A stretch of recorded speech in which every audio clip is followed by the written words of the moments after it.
Terima kasih supaya kami bisa mengerti semua materi-materi yang kami dari dari GSJA Kalvari ini. Dalam nama Tuhan Yesus, amin. Amin. Oke, di part 2 ini semoga di part 2 ini jadi tambah lebih tahu tentang akhir zaman yang harus dipatuhin ya. Untuk di seminar ini selama Kak Ubin menyampaikan, mohon didengarkan dan tidak ada yang main chat atau bicara sendiri ya. Nanti kalau misalnya ada pertanyaan, boleh kalian langsung bertanya pada sesi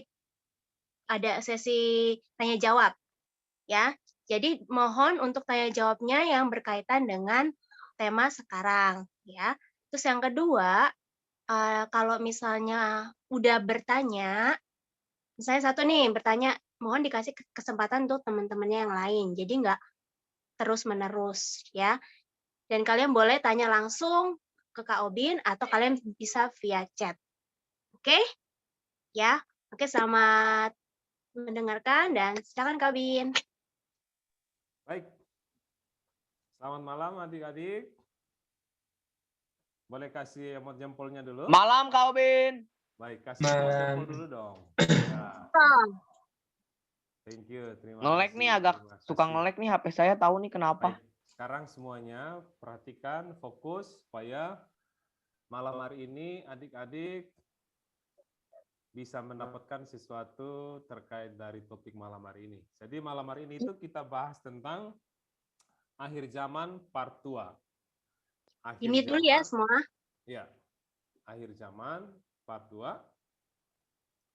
Nah, garis besarnya bahwa di part 1 itu kita sudah bicara tentang apa itu akhir zaman, baik di perjanjian lama maupun di perjanjian baru, dan kita mengerti tanda-tandanya. Jadi jangan fokus kepada fenomena-fenomena, tetapi fokus kepada nomena atau pesan Tuhan di balik setiap peristiwa yang terjadi. Nah, di part 2 ini kita mau fokus belajar tentang bagaimana kita memahami kitab Wahyu. Lalu bagaimana kita memahami bilangan 66 dalam Wahyu 13. Apakah itu merujuk kepada chip, antikris, atau corona, atau vaksin yang punya enzim luciferian, atau yang lain. Lalu nanti itu ada keterkaitan dengan ulangan 6. Apakah juga itu berbicara tentang chip nanti, ya? Nah, saya boleh tanya kepada adik-adik, para peserta malam hari ini, pernah tidak membaca kitab Wahyu? Yang pernah boleh kasih jempolnya? Pernah baca? Pernah baca? Oh, pernah baca. Pernah dengar orang khotbah tentang kitab Wahyu? Boleh kasih tanda jempolnya lagi? Pernah dengar? Wah, ternyata beberapa pernah dengar orang khotbah tentang kitab Wahyu. Oke, terima kasih. Apa yang terpikirkan ketika mendengar kitab Wahyu? Coba di chatting. Seram, menakutkan, atau gimana? Apa yang terpikirkan ketika mendengar orang atau ketika membaca kitab Wahyu, ketika berjumpa dengan simbol-simbol, istilah-istilah di situ, bertanduk 10 gitu ya. Kira-kira apa yang terlintas dalam pikiran? Kadang-kadang orang itu takut dan lain sebagainya ya. Nah, malam hari ini kita mau belajar sesuatu dari kitab Wahyu. Nah, kitab Wahyu itu adik-adik adalah firman Allah kepada jemaat dulu dan juga saat ini. Jemaat dulu dan jemaat kini. Siapa jemaat dulu? Sebentar kita akan belajar itu. Nah, untuk memahami kitab Wahyu adik-adik, maka kita perlu mengerti genrenya atau jenis sastra yang dipakai. Jadi setiap surat kiriman itu ada jenis sastranya adik-adik. Ada yang namanya itu puisi, ada yang itu perumpamaan, ada yang itu namanya hikayat atau berisi cerita, ada yang itu surat kiriman dan lain sebagainya. Nah, kitab Wahyu itu sendiri adik-adik, itu terdiri atas 3 genre atau 3 jenis sastra. Yang pertama namanya surat kiriman, yang kedua namanya nubuat, yang ketiga namanya apa? Apokaliptik. Kita akan lihat satu persatu. Surat kiriman. Surat kiriman adik-adik kalau baca Wahyu 1 ayat 4 disebutkan dari Yohanes kepada ketujuh jemaat yang di Asia Kecil. Jadi ini surat. Nah, namanya surat adik-adik, biasanya itu ciri-cirinya ini. Ada salam pembuka, ada pengirimnya siapa, lalu penerimanya siapa. Itu jelas banget kalau baca di ayat pasal 1 ayat 4 di situ. Dari Yohanes kepada ketujuh jemaat di Asia Kecil. Asia Kecil itu pada saat itu bukan Asia kita sekarang di Indonesia atau di Cina, di Kamboja, di Laos, bukan. Asia Kecil yang dimaksud saat itu adalah di Roma.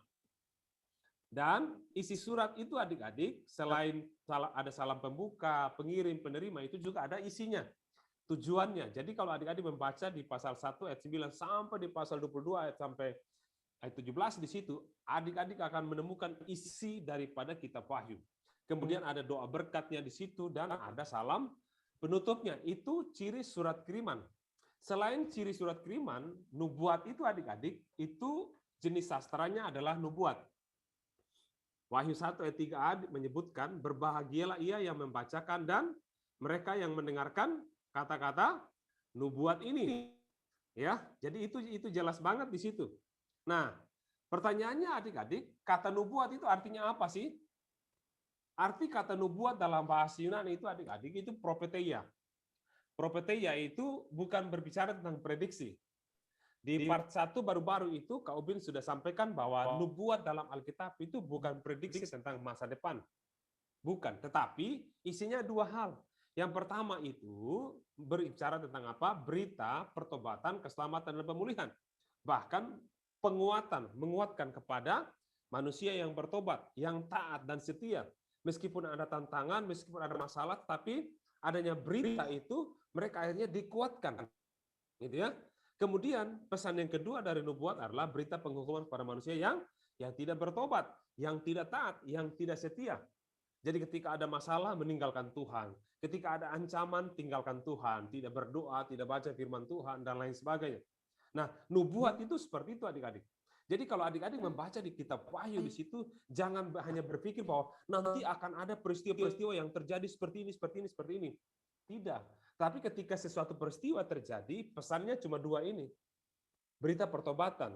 Kalau orang selama ini dalam dosa ya harus bertobat dan dipulihkan. Kalau tidak, penghukuman itu datang.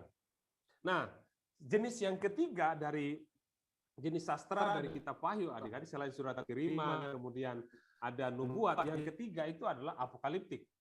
Wahyu 1 ayat 1, inilah wahyu Yesus Kristus. Ia telah menyatakannya kepada siapa? Rasul Yohanes. Ya. Enggak tahu gini kenapa tidak bisa ya. Ya. Jadi bagian ini adik-adik penting banget di bagian jenis sastra yang ketiga di sini, apokaliptik. Mari kita lihat lebih lanjut. Nah, kata wahyu dalam bahasa Yunani itu adik-adik itu apokalipsis, artinya menyatakan atau menyingkapkan apa yang terselubung. Ibaratnya itu HP ini tadinya tertutup, kemudian dibukakan jadi terlihat. Itu namanya wahyu. Itu namanya apa? Apokalipsis. Tetapi ada satu kata tadi disebutkan menyatakan.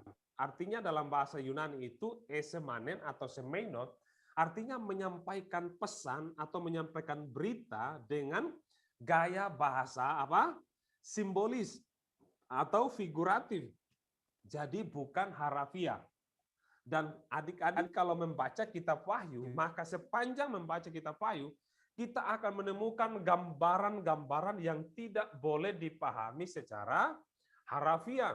Karena waktu Yohanes misalnya mengatakan di sini di Wahyu 1 ayat 1, inilah wahyu Yesus Kristus. Ia telah menyatakannya, artinya Yohanes itu mengkomunikasikan, menyampaikan berita itu dengan menggunakan bahasa simbol. Ya, oke? Nah, ciri-ciri bahasa apokalipsis itu adik-adik, satu, pemaknaan itu menggunakan nama tokoh, nama kota pada zamannya sebagai simbol yang dimaknai.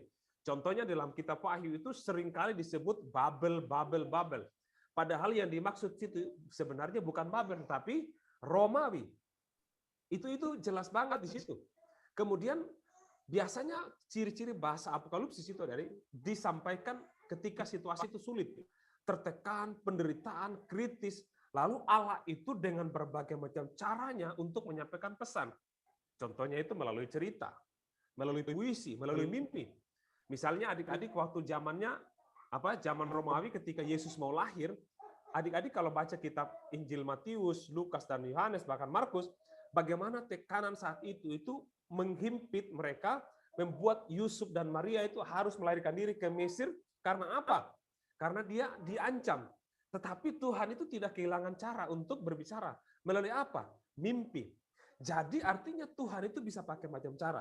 Nah, untuk kitab Wahyu itu adik-adik, Tuhan pakai bahasa apokaliptik. Tujuannya apa? Untuk memberikan apa? Nasihat, menghibur, menguatkan.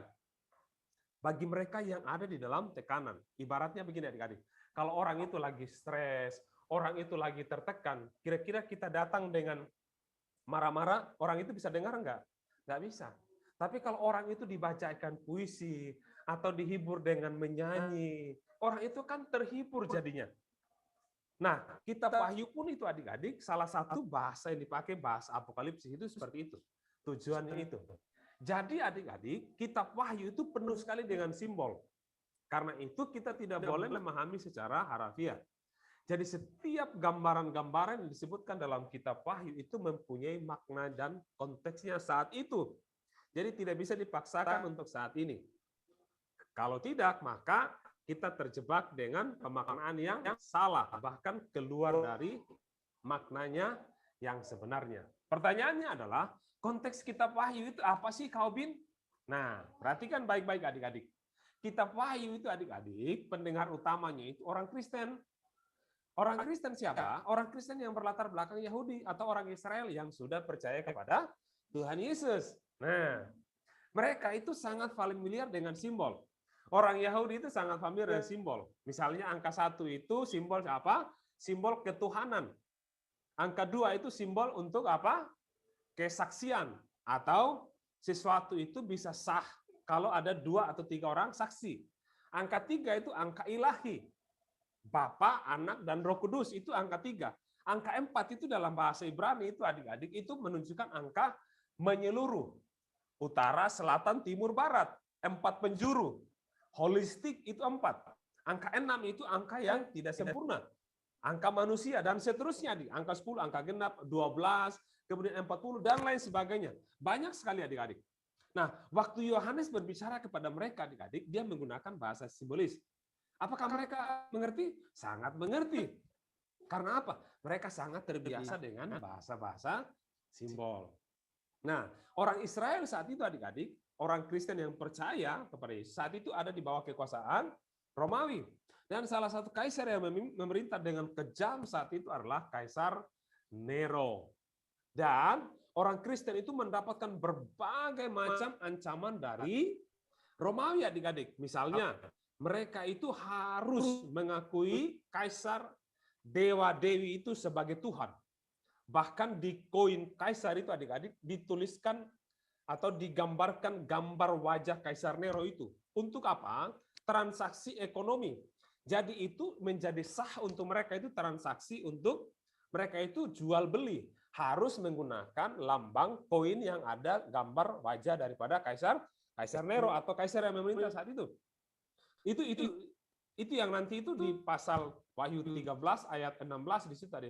Tanda atau mark di situ itu yang dalam bahasa Yunani itu karakma di situ. Ya. Nah, ungkapan karakma itu adik-adik itu atau tanda dalam Wahyu 13 ayat 16 itu kebanyakan digunakan untuk apa? Cap atau cetakan pada dokumen atau koin. Nah, ini seperti contoh koin ini adik-adik. Karakma juga itu adik-adik menjadi meterai atau segel kekaisaran Romawi yang digunakan pada dokumen resmi. Jadi saat itu menjadi adik-adik, orang kalau mau transaksi atau sahnya sebuah dokumen itu harus ada segelnya. Ibaratnya kita sekarang itu harus punya meterai 6.000 gitu ya. Karena itu untuk apa? Sahnya transaksi itu. Nah, jenis karakma ini adik-adik, tanda ini, mark ini adik-adik, salah seorang yang bernama Craig Hill, dia bilang begini, tanda itu melambangkan kekuasaan ekonomi Romawi yang menyeluruh, yang mata uangnya itu memuat gambar kaisar dan menyampaikan klaim ketuhanan. Misalnya memuat gambar cahaya matahari pada lukisan wajah kaisar. Jadi kalau memperhatikan koin ini salah satu saja, adik-adik. Nah, Sampai di sini adik-adik, apakah adik-adik cukup mengerti? Saya close dulu layarnya. Bagaimana kita memahami kitab Wahyu? Jadi yang pertama itu adik-adik ingat, kitab Wahyu itu ada 3 jenis sastranya atau genrenya. Yang pertama itu apa?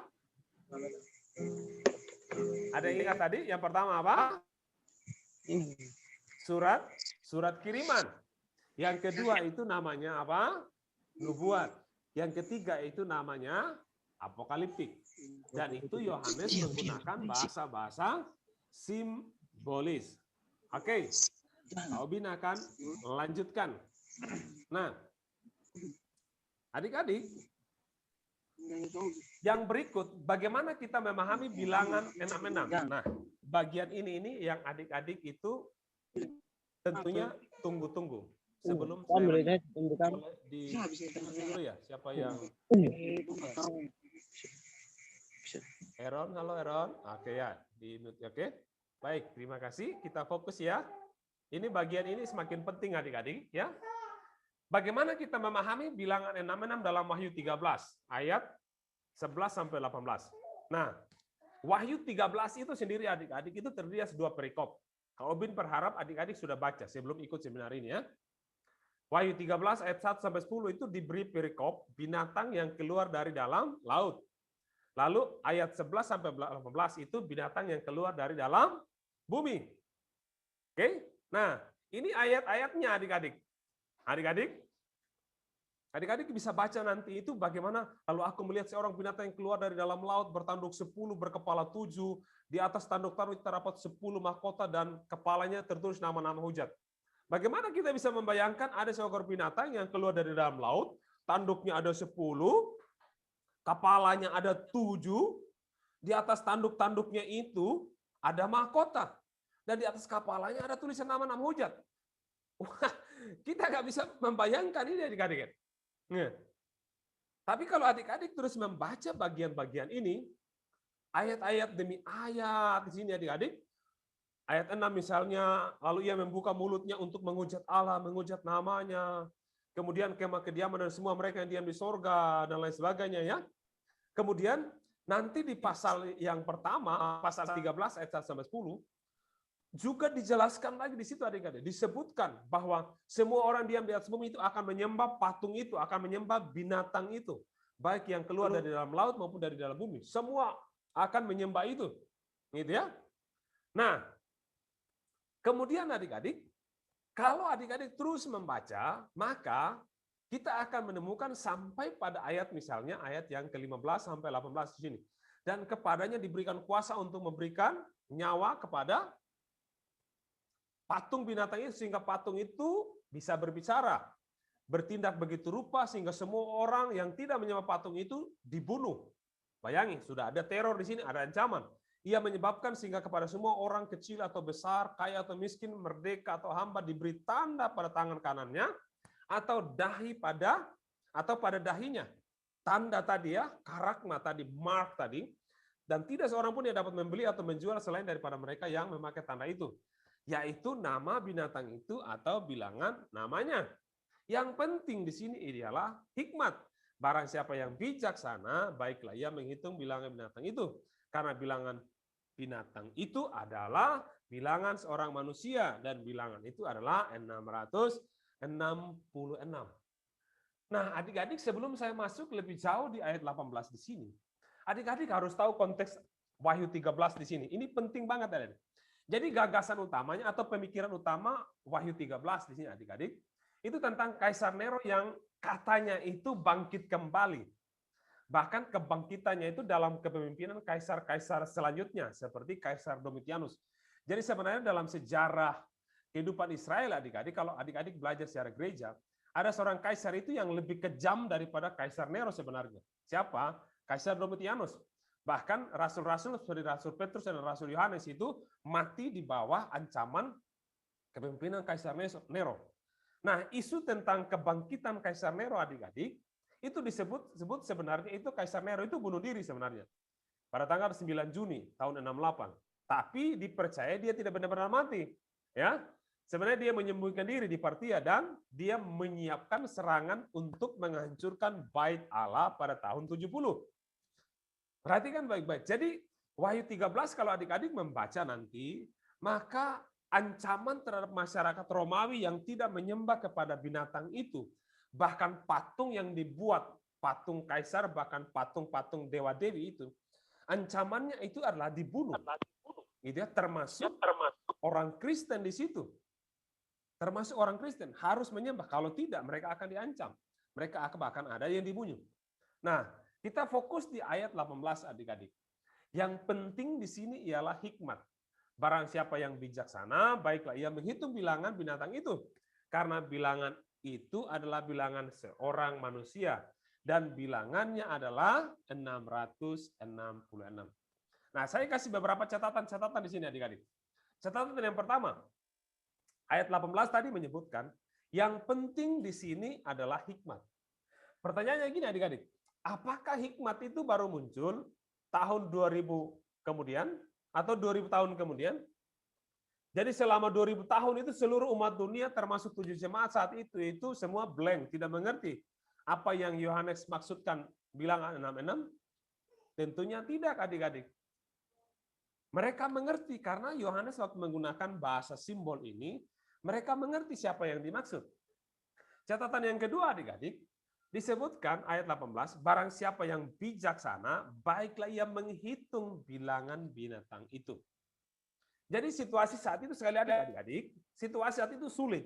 Jadi Yohanes itu pakai bahasa simbolis, esemaino, pakai bahasa apokaliptik. Tapi Yohanes di sini itu bukan takut, tapi Yohanes itu bijaksana. Intinya kan Yohanes ingin agar jemaat itu mengerti apa yang dia sampaikan. Dan yang lebih penting, firman itu yang Yohanes sampaikan itu bisa menguatkan mereka, menghibur, bahkan memberikan pengharapan buat mereka. Catatan yang ketiga adik-adik, karena bilangan itu adalah bilangan seorang manusia. Jadi perhatikan baik-baik di sini adik-adik. Dari kalimat ini saja, frase ini, bilangan itu adalah bilangan seorang manusia, sudah jelas tidak disebut bahwa bilangan itu adalah chip 666. Bukan chip, tapi udah jelas di sini. Disebutkan bilangan itu adalah bilangan seorang manusia. Jadi itu bukan non-fisik atau microchip itu yang ditanamkan dalam tubuh manusia. Sama sekali tidak. Tapi seorang manusia artinya fisik seorang manusia. Nah, pertanyaannya adalah, kalau itu seandainya chip, apakah chip itu baru digunakan belakangan ini atau kita sudah lama menggunakan itu? Misalnya dalam bentuk kartu ATM saat ini gitu ya. Nah, ini saya kasih contoh beberapa ini adik-adik. Ternyata chip itu definisi yang dalam kamus bahasa Inggris itu sama dengan PIN adik-adik. Personal Identification Number. Cara pembayaran menggunakan kartu kredit dengan nomor PIN. Pertanyaannya, apakah kita itu baru menggunakan? Atau kita sudah seringkali menggunakan chip itu? Yang dalam bentuk Personal Identification Number. Contohnya apa? Ini. Nomor induk kependudukan itu adik-adik, itu chip. Itu PIN. Misalnya ini, 1607 dan seterusnya. Di setiap kartu kredit itu adik-adik, atau kartu perdana seluler, misalnya Telkomsel, XL, dan lain sebagainya adik-adik, itu ada nomornya, dan itu adalah PIN. Di setiap kartu ATM yang adik-adik miliki itu punya PIN. Bahkan sekarang itu ada barcode adik-adik. Kita cuma barcode saja, scan barcode saja, kemudian kita bisa bertransaksi. Itu PIN adik-adik. Nah, adik-adik ingatlah, kalau dulu itu kalau buka HP Android atau iPhone, itu beberapa tahun kemudian mengalami kemajuan. Dari yang kita menggunakan angka, misalnya ada yang pakai tanggal lahirnya gitu ya. Kemudian pakai kode itu, kode disilang, ada yang bentuk Z, ada yang bentuk L, ada yang bentuk W, dan lain sebagainya. Kemudian pakai finger gitu ya, cuma pakai finger aja, pakai sidik jari saja kita bisa buka HP kita. kemudian belakangan hanya dengan apa? Scan mata kita aja kita bisa membuka HP kita. Kemudian ada lagi kemajuan yang lebih canggih adik-adik. Dan ternyata itu ada yang lebih canggih, yaitu apa? Scan wajah, bahkan seluruh. Seorang yang sangat berpengaruh sekali bahkan pendiri Alibaba itu adik-adik, Jack Ma, dia sedang mengembangkan itu scan seluruh tubuh. Jadi kalau kita mau transaksi itu cukup kita dengan scan tubuh saja kita bisa melaksanakan transaksi. Bahkan di Cina adik-adik, kalau orang itu mau membayar makanan cukup dengan scan wajah lalu senyum.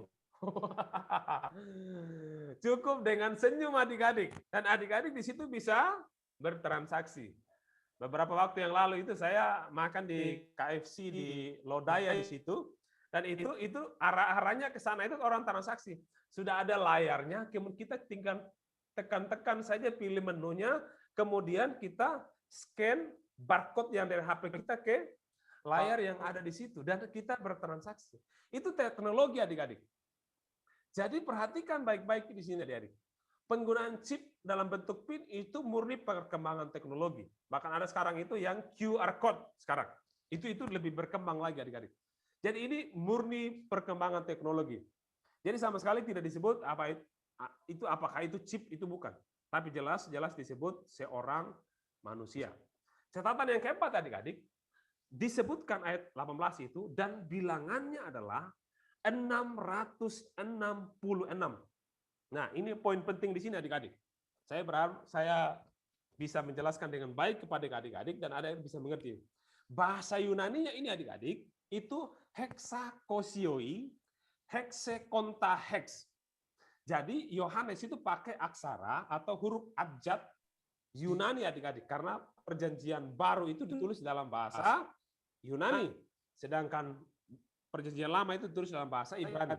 Nah, perhatikan baik-baik. 3 aksara atau konsonan itu ki. Ki itu dalam ilmu gematria itu nilainya itu 600 adik-adik. Kemudian si itu nilainya 60. Kemudian stigma yang kemudian itu orang kadang-kadang itu menyebutnya sigma, tapi sebenarnya itu stigma, itu nilainya 6. Jadi kalau di total itu 666. Jadi perhatikan baik-baik aksara Yunani di sini adik-adik. 666 hexakoisioi, hexakontahex. Ki, si, stigma. Dan bukan disebutkan si. Atau bukan disebut stigma. 6. Ini beda banget penyebutan adik-adik. Beda banget. Yang kebanyakan orang selama ini populerkan itu, bahkan perdebatkan itu, 666. Terkesannya itu si. Atau stigma. Padahal dalam teks bahasa Yunaninya itu adalah ki, si, dan stigma. Oke, jelas sampai di sini ya. Sampai di sini aja itu akhirnya menolong kita. Kemudian catatan yang berikut adik-adik, disebutkan bahwa bilangan 666 itu adik-adik, ini yang kemudian orang berpikir kira-kira siapa yang dimaksudkan di sini. Itu kan pertanyaannya di sini. Nah, kalau dalam aksara Ibrani adik-adik, Kaisar Nero itu punya nama ini adik-adik. Nero Kaisar. Dia punya 7 konsonan bahasa Ibrani.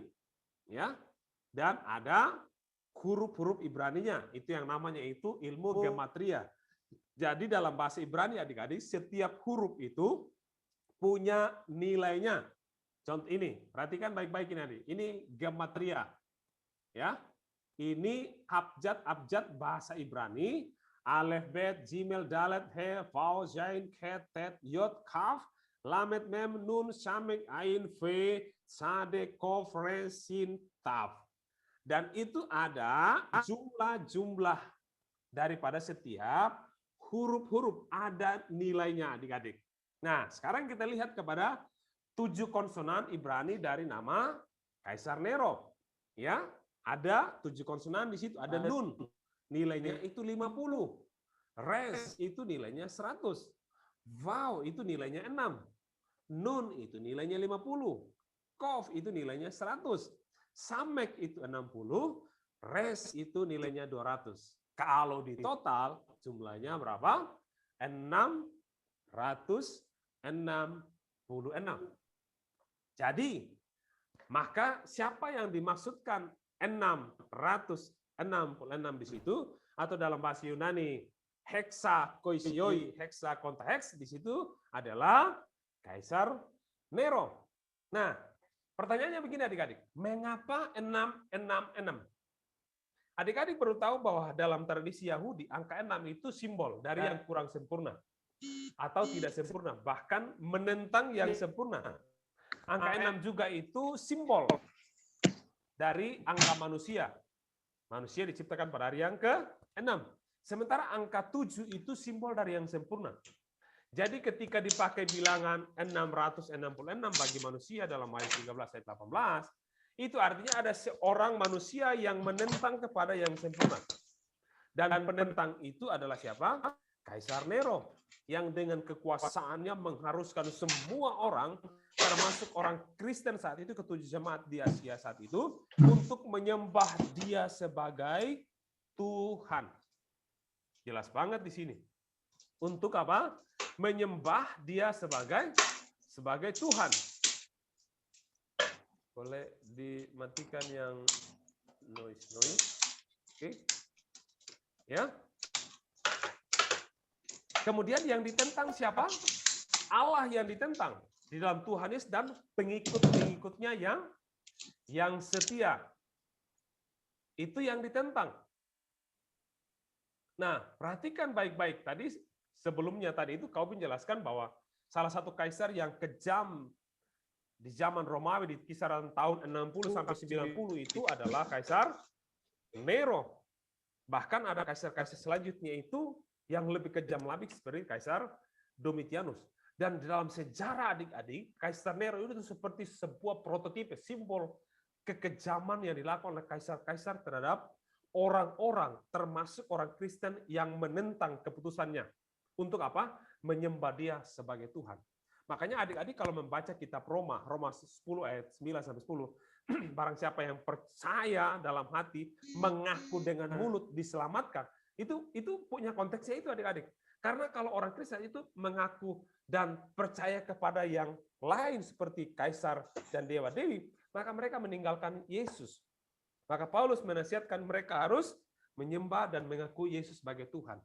Nah, mari kita belajar lebih lanjut adik-adik. Ya. Hal yang penting yang adik-adik perlu tahu juga adalah khusus. Misalnya, Wahyu 13 ayat 16 sampai 17 di situ adik-adik. Latar belakang daripada Wahyu 16-17 itu keputusan Kaisar Nero itu. Semua orang itu besar kecil, kaya miskin, merdeka atau hamba, orang Kristen non Kristen semua itu harus tunduk menyembah dia. Bahkan ancamannya itu dibunuh. Adik-adik kalau baca Wahyu 13 ayat 15 itu, mereka akan dibunuh. Ya. Nah, pertanyaannya begini. Alkitab menyebutkan bahwa ternyata di Wahyu 13 ayat 16 itu mereka yang menyembah binatang itu yang atau patung itu diberi tanda pada tangan kanan atau pada dahinya. Apakah ini harafiah? Tentu tidak. Maknanya itu simbolis. Karena apa? Dalam tradisi Yahudi adik-adik, dahi itu memberikan gambaran tentang apa? Pikiran, cara berpikir, pola pikir. Khusus waktu menghafal isi hukum Taurat. Jadi itu mereka harus tanamkan di dalam pikiran mereka.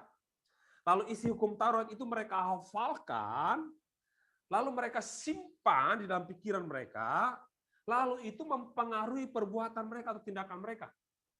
Sementara istilah tangan di situ memberikan gambaran bahwa isi hukum Taurat itu mempengaruhi apa?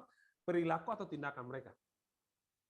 Dan kitab Wahyu 13 ayat 16 itu latar belakangnya itu adik-adik di kitab Keluaran 13. Bahkan di dalam Ulangan pasal 6. Salah satu nanti yang kita akan bahas nanti. Nah, Perhatikan di sini adik-adik. Misalnya ini, Keluaran 13 ayat 8 sampai 10. Pada hari itu haruslah kau beritahukan kepada anak-anakmu laki-laki, ibadah ini adalah karena mengingat apa yang dibuat Tuhan kepadaku pada waktu aku keluar dari Mesir. Hal itu bagimu harus menjadi tanda pada tanganmu dan menjadi peringatan di dahimu supaya hukum Tuhan ada di bibirmu. Sebab dengan tangan yang kuat Tuhan telah membawa engkau keluar dari Mesir. Ayat 10, haruslah kau pegang ketetapan ini pada waktunya yang sudah ditentukan dari tahun ke tahun. Ayat 16, Keluaran 13. Hal itu harus menjadi tanda pada tanganmu dan menjadi lambang di dahimu. Sebab dengan kekuatan tangannya Tuhan membawa kita keluar dari Mesir. Ulangan 6 ayat 8. Haruslah juga engkau mengikatkan sebagai tanda pada tanganmu dan haruslah itu menjadi lambang di dahimu. Nah, perhatikan adik-adik. Jadi dalam tradisi Yahudi itu adik-adik, saat mereka membaca hukum Taurat itu mereka mengenakan tali sembayang yang diikatkan pada lengan bahkan sampai pada tangan kiri yang dalam bahasa Ibrani itu namanya shel yet. Kemudian di dahi itu bahasa Ibraninya shel ros sebagai lambang atau simbol atau gambaran atau figuratif. Contoh gambar ini adik-adik. Ini namanya tali sembayang yang diikatkan pada lengan dan tangan kiri adik-adik. Ini, perhatikan baik-baik ini adik-adik. Yang mereka ikatkan di tangan mereka. Tangan kiri adik-adik. Kalau di Wahyu 13 ayat 16 tadi itu disebutkan di tangan kanan dan tangan kiri. Artinya sesuatu yang berbeda banget di sini. Kalau dalam tradisi Israel itu adik-adik di tangan kiri. Mereka lilitkan tali sembayang itu yang disebut dengan shel yet di situ. Ya, oke? Itu beda sekali itu adik-adik ya. Oke? Nah, mengapa di lengan dan tangan kiri adik? Karena menurut tradisi Yahudi adik, letak jantung atau hati itu ada di bagian sebelah kiri adik-adik.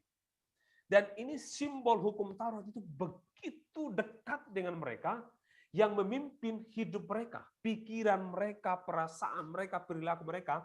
Jadi kemanapun mereka pergi dan berada, misalnya di medan peperangan, di perantauan, di perbudakan, di bangsa-bangsa lain, mereka itu harus, tindakan mereka harus tetap taat kepada perintah Allah, terhadap hukum Taurat. Mereka itu selalu harus tetap ingat kepada hukum Allah. Itu tindakan simbolis adik-adik. Oke?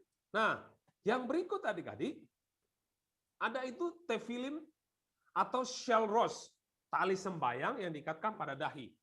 Kalau tadi itu shel yet itu di lengan, maka ada juga yang di dahi adik-adik. Itu namanya tefilin shel ros. Tefilin itu artinya tali ikat sembayang. Ya, oke. Nah, kenapa dahi? Sekali lagi, itu tentang pikiran adik, cara berpikir. Waktu mereka hafal itu hukum Taurat, menuntun mereka itu kemanapun mereka pergi. Nah, lalu tefilin itu adik-adik, tali sembayang itu yang diikatkan di kepala itu namanya itu ada satu perkamen adik-adik. Dan itu ada 4 biliknya. Perhatikan baik-baik ini. Itu ada 4 garisnya, ada 4 bilik, atau ada 4 kotaknya adik-adik. Dan di setiap kotak itu ada gulungan seperti gulungan kertas adik-adik, gulungan kitab yang berisi 1. Keluaran 13 ayat 1 sampai 10 tadi. Keluaran 13 ayat 11 sampai 16. Ulangan 6 ayat 4 sampai 9. Ulangan 11 ayat 13 sampai 21. Adik-adik bisa baca nanti ini. Intinya itu adalah bagaimana bangsa Israel itu harus tetap mengasihi Tuhan. Allah itu esa, mereka harus mengasihi Dia dengan segenap hati, mereka harus taat kepada perintah-perintahnya kemanapun mereka pergi, mereka harus ingat itu. Makanya waktu mereka baca hukum Taurat itu, baca Alkitab itu, mereka ikatkan di kepala mereka, tanda mereka itu harus selalu ingat kemanapun mereka pergi. Kalau sekarang itu bisa kadang-kadang di sekolah minggu itu ada ayat hafalan, dihafal, supaya firman Tuhan itu tertanam di pikiran. Dan itu kalau ada masalah, kemudian firman itu diingat, jangan takut, aku menyertai engkau, contoh. Ya. Nah, ini contohnya adik. Jadi ketika orang-orang Yahudi itu ada di medan peperangan adik-adik, mereka itu sebelum berperang itu adik-adik, mereka baca dulu. Perhatikan itu tangan kiri adik-adik, bukan tangan kanan. Sekali lagi ya. Itu shell yet itu diikatkan tali sembahyang di sebelah kiri itu sampai di lengan, kemudian ada yang di dahi. Shell rose itu adik-adik. Ya, mereka baca dulu hukum Taurat itu yang membuat mereka tuh ingat bahwa Tuhan itu beserta dengan mereka gitu ya.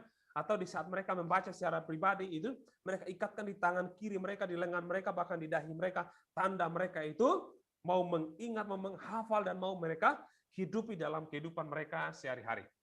Jadi yang penting di sini adik-adik waktu Alkitab mencatat di tangan dan di dahi itu ingat dan percaya bahwa Allah itu esa. Kasihilah Tuhan Allahmu. Taatilah segala perintah-perintahnya kemanapun dan dimanapun engkau pergi dan berada. Tetaplah hidup sesuai dengan kebenarannya. Tetaplah beribadah kepada Allah dengan setia. Tetap jaga hati. Wah, pesan-pesannya. Jadi pesannya ini adik-adik. Makanya ketika orang Yahudi berbicara tentang hati adik-adik, maka itu berbicara tentang apa? Pikiran. Tangan itu berbicara tentang perilaku. Perasaan itu berbicara tentang bagaimana mereka itu tetap mengasihi Allah. Itu sebabnya kita Pemasmur katakan, perintah-perintah itu kalungkan itu di tanganmu. Tuliskan itu di dahimu. Maksudnya ingat itu. Kemanapun pergi, ingat itu. Tetap mengasihi Tuhan. Tetap apa? Hidup dalam ketetapan-ketetapan Tuhan. Nah, adik-adik kalau membaca Wahyu 13 ayat 4 dan Wahyu 14, itu ada perbedaan yang cukup jelas di situ. Yang disebut dengan disorder different. Kalau di Wahyu 13 adik-adik, tanda pada pendatang dan pengikutnya itu pendusta, pemfitnah, kemudian bercela, pembohong, penyebar hoax, kemudian apa? Menggunakan kekuasaannya seperti Kaisar Nero itu, menggunakan kekuasaannya bahkan dengan paksa untuk apa? Dihormati, disembah, diakui, mengejar popularitasnya supaya orang-orang Israel mengakui dia, bahkan menghalalkan dengan berbagai macam cara, termasuk ada orang yang dibunuh kalau mereka itu tidak mau menyembah. Sadis.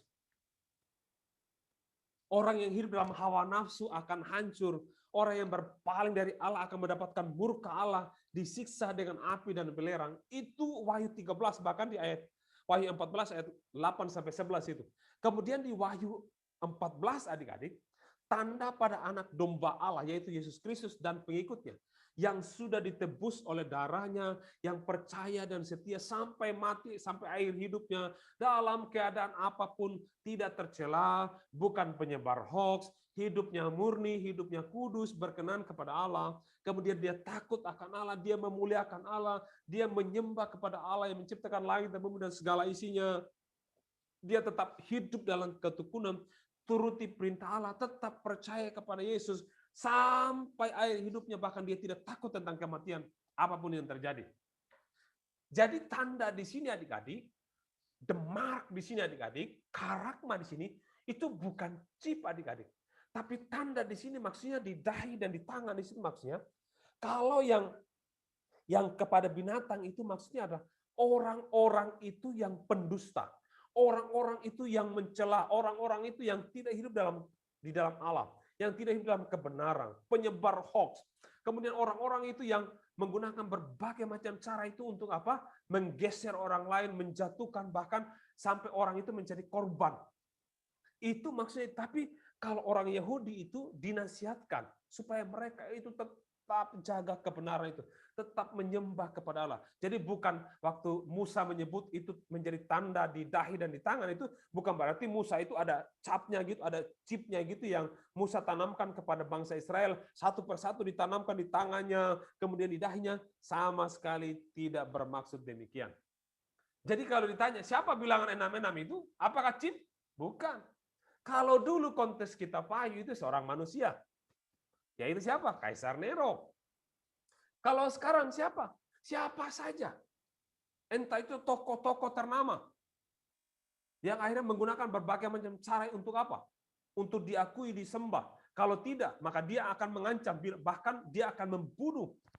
Contohnya misalnya, kalau dia tidak bisa, dia menyangkal Yesus, disuruh mau pilih siapa apa? Mau pilih tinggalkan Yesus atau mau pilih harta, mau pilih pasangan hidup. Akhirnya meninggalkan Yesus. Maka pada akhirnya dia mengkhianati kasihnya kepada Tuhan. Tapi bukan berarti dia ditaruh cap. chip M6, bukan. Atau sistem yang sedemikian rupa diatur, direncanakan sedemikian rupa untuk menjebak orang itu untuk jatuh dalam dosa. Atau kelompok-kelompok itu yang mengataskan nama Allah, kelompok-kelompok yang kemudian itu akhirnya menentang orang-orang yang percaya kepada Yesus. Itu adalah orang-orang yang dimaksudkan adalah bilangan 66. Tapi bukan berarti mereka sekali lagi bukan berarti ditanamkan chip 66, bukan. Maksudnya kita udah bisa lihat adik-adik. Bahkan orang-orang yang akhirnya meninggalkan Tuhan, tidak mengasihi Tuhan, tidak beribadah lagi, tidak baca firman Tuhan lagi, tidak hidup dalam ketetapan, hidup dalam dosa, hidup dalam hawa nafsu, dan lain sebagainya. Kemudian nanti itu apa? Ingat, nubuat itu pesannya apa? 2, berita pemulihan dan penghukuman. Dipulihkan, diselamatkan, kalau bertobat, kalau berubah. Oke? Jadi bukan prediksi bahwa nanti akan terjadi akhir zaman, nanti akan terjadi begini-begini. Itu bukan. Tapi kalau itu terjadi, maksudnya apa? 2, orang diselamatkan. Orang disadarkan untuk apa? Berjaga-jaga itu ya. Berjaga-jaga maksudnya apa? Akhirnya kalau orang yang misalnya terkena musibah, orang Kristen punya tanggung jawab untuk apa? Membantu. Bisa kita membantu dalam bentuk pakaian, dalam bentuk makanan, atau dalam bentuk dukungan-dukungan yang lain. Tapi kalau orang justru marah malas-malasan, orang itu justru tidak mengerti maksud-maksud Tuhan, di situ bahwa itu bentuk penghukuman dari Tuhan, ya orang akan santai-santai saja. Orang hidup dalam dosa tapi tetap luput, tidak menyadari itu bahwa itu kesempatan baginya untuk memperbaiki diri. Oh, saya tadi hampir-hampir ditabrak, tapi saya selamat. Walaupun misalnya terluka. Orang kadang-kadang tidak sadar, ternyata itu cara Tuhan untuk menegur. Untuk apa? Memperbaiki diri. Mungkin selama ini hidup jauh dari Tuhan. Nah, ini pesan-pesannya di sini adik-adik. Jadi pertanyaannya adik-adik, apakah corona adalah tanda akhir zaman? Bisa iya, bisa tidak. Tapi sekali lagi, kalau ini menjadi pandemi adik-adik, fokusnya bukan fenomena yang mendunia ini. Jangan fokus kepada misalnya protokol kesehatan saja, tapi pesan Tuhan di situ. Tetap taat protokol, cuci tangan, pakai masker, hindari kerumunan dan lain sebagainya. Tetap itulah lakukan. Tetapi fokusnya bukan ke situ adik-adik. Tapi bagaimana Allah itu sampaikan pesan, hei, bagaimana adik-adik? Orang-orang dulu yang bekerja merencanakan kegiatannya, tahun depan saya mau ke sana, sana. Pendeta-pendeta besar, contohnya adik, hamba-hamba Tuhan yang sudah punya schedule. Dia akan menjadi pembicara di negara ini, di bulan ini, tanggal ini. Orang-orang perusahaan-perusahaan mengagendakan lain sebagainya. Schedule, semua disrupsi, berantakan. Seperti Tuhan itu mengacau balaukan segala sesuatunya. Dan pada akhirnya di rumah saja. Nah, orang harus menangkap pesannya adik-adik. Kadang-kadang selama ini orang itu untuk merenungkan firman Tuhan saja. Kadang-kadang itu adik-adik, ini pesan buat adik-adik yang masih muda ini. Betapa pentingnya itu merenungkan firman Tuhan, itu dihafal. Firman Tuhan itu masuk dalam hidup kita itu untuk apa? Menuntut. Bayangin adik-adik, orang itu bangun pagi-pagi. Kalau adik-adik, termasuk istri saya dulu ya. Dia pagi-pagi dia bekerja adik-adik. Berangkat ini 4:30 karena 5:30 berangkat. Pulang jam 11, pulang jam 12, jam 1 malam. Istirahatnya kapan? Waktu bersama dengan keluarga kapan? Waktu untuk hello sama misalnya saudara, sama orang tua kapan? Udah capek, besok pagi-paginya lagi bangun. Bahkan ada yang sampai bekerja pada hari Minggu karena tuntutan kantor begitu. Begitu padatnya kerja sampai orang itu lupa akan Tuhan adik-adik. Lupa akan Tuhan. Jadi situasi ini adik-adik ada satu istilah yang namanya itu disrupsi. Itu seperti Tuhan itu mengacau balaukan segala sesuatu. Kemudian Tuhan mau bilang, tata kembali sekarang. Hei, apa jadinya kalau hidup itu tanpa Tuhan? Tanpa firman. Apa jadinya itu? Pertanyaan berikut, apakah vaksin COVID-19 dengan barcode yang ada di botol merupakan chip yang mau ditanamkan dalam tubuh manusia dan membuat manusia, khusus orang Kristen, menyangkal Yesus? Sama sekali tidak.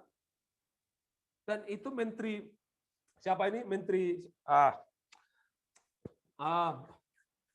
siapa ini? Erick Thohir ini, yang sekarang menjadi ketua pelaksana penanggulangan COVID-19 ini adik-adik, dia sudah mengklarifikasi penggunaan barcode itu di botol itu bukan chip. Bukan. Tetapi itu untuk proses transaksi. Proses pendataan. Apakah itu sudah sampai dengan baik atau tidak? Gitu ya. Apakah itu orang yang bersangkutan sudah benar-benar divaksin atau tidak. Vaksin itu bagus adik-adik. Untuk menolong kita, imun tubuh kita itu menjadi bagus.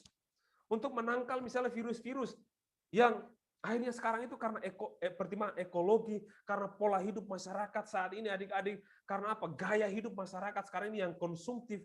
Orang sekarang lebih demen dengan AC, orang sekarang lebih demen dengan hidup dengan kaca. Kemudian alam itu menjadi terpinggirkan dan lain sebagainya adik-adik. Kemudian kita harus diarahkan, ayo berjemur. Ayo berjemur. Bukankah itu ilmu biologi yang kita pelajari dulu di SD adik-adik, bahwa tubuh ini, tulang ini perlu klorofil, tumbuhan hijau, perlu alam, perlu rekreasi, perlu untuk apa? Akhirnya sinar matahari itu untuk menolong tulang kita itu tumbuh dengan sehat. Apakah itu ilmu baru? Enggak. Tapi saking orang itu terlalu nyaman dengan hidup ini, dengan apa yang dia mau, lupa akan Tuhan. Aubin baru-baru pernah ikut satu seminar, seandainya Corona berbicara, maka ada dua jawaban. Jawaban yang pertama, adik-adik, Corona akan menjawab, aku tidak memandang bulu. Siapa saja akan kena penyakit. Mau orang kaya, orang miskin, orang berada atau orang biasa, orang berpendidikan atau tidak berpendidikan, mau orang dunia kedokteran, orang kesehatan, mau orang biasa, semua kena semua. Tapi ada jawaban yang kedua. Seandainya Corona bisa berbicara, maka saya akan pakai Corona itu untuk membuat lebih dekat kepada Allah.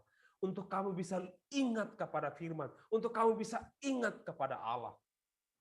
Karena percuma dengan kesehatan yang aku berikan selama ini, kamu akhirnya jauh dari Allah.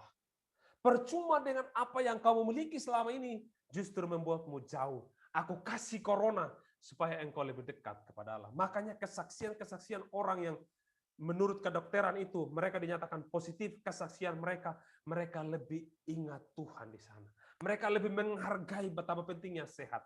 Mereka lebih menghargai tubuh ini penting untuk hidup di dalam Tuhan. Jadi kalau ada yang vaksin, sebelum divaksin, sangkal Yesus dulu. Nah itu baru adik-adik, kan tidak ada. Beberapa jemaat-jemaat kita yang di kedokteran adik-adik sudah divaksin, nggak ada apa-apa. Jokowi tidak apa-apa. Jadi kita orang Kristen apa divaksin? Harus divaksin, boleh, siap. Divaksin itu bagus. Dulu kita itu waktu kecil diimunisasi kok itu bagus adik-adik. Oke? Nah itu yang saya kira-kira sampaikan kepada adik-adik malam hari ini. Silakan kalau ada bertanya. Bertanya tanda orang tidak hanya pintar tetapi kritis. Oke adik-adik, Tuhan Yesus memberkati. Semoga adik-adik mengerti. Saya kembalikan kepada moderator. Mana tahu ada yang mau bertanya. Saya, Kak. Safir, nanti dipimpin dulu sama Kakak Kris sama Kakak Rinaldi ya. Oke. Ya, Kak. Silakan Kak Kristin, Kakak Rinaldi. Oke, adik-adik. Di sini ada sesi tanya jawab. Jadi adik-adik kalau misalnya mau tanya secara langsung boleh, atau misalnya kalian nggak mau secara langsung via chat juga boleh. Ya, jadi ini bagus banget ya kalau misalnya kalian masih bingung atau masih ada hal-hal yang mungkin buat kalian jadi chip itu sebenarnya bukan ini ya tanda kerjaman ya, tapi 66 justru adalah simbol manusia. Jadi chip itu bukannya 66.